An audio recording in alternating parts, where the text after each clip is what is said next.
अस्सलाम वालेकुम नाज़रीन, मैं हूँ सलवा हसनैन। आप देख रहे हैं सूर्या न्यूज़।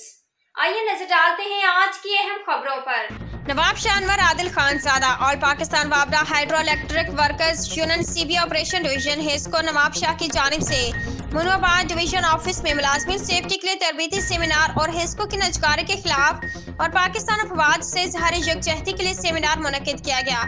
सेमिनार में डिविजनल चेयरमैन अनवर हुसैन चांदी और डिविजनल सेक्रेटरी अली असगर हास कैली, अली असगर मलाह, गुलाम सरवर लाशारी, मीर मोहम्मद लखमीर, अदरीस जमाली, जावेद कुरैशी, सरफराज मेमन और दीगर जिम्मेदारान ने मीडिया से बातचीत करते हुए कहा कि आज हमारे इस सेमिनार मुनक्किद करने का मकसद वापडा के मुलाजमीन को तरबियत देना है, जैसा कि वापडा के मुलाजमीन के साथ होने वाले हादसात में कमी आ सके। और मजीद कहा कि इस सेमिनार का मकसद ये भी है कि हिस्को के फीडर्स सूबों के हवाले करने बंद किए जाएं। अगर इस बात पर अमल नहीं किया गया तो यूनियन की जानिब से भरपूर एहतजाजी मुजाहरा किया जाएगा। इस मौके पर हिस्को यूनियन के जिम्मेदारान ने मजीद कहा कि 9 मई के वाक़े की सख्त अल्फाज में मजम्मत करते हैं। पाक फौज की वजह से हम अपने घरों में सुकून की नींद सोते हैं। पाक फौज के जवान और अफसरान मुल्क की सरहदों पर दिन रात हिफाजत करते हैं।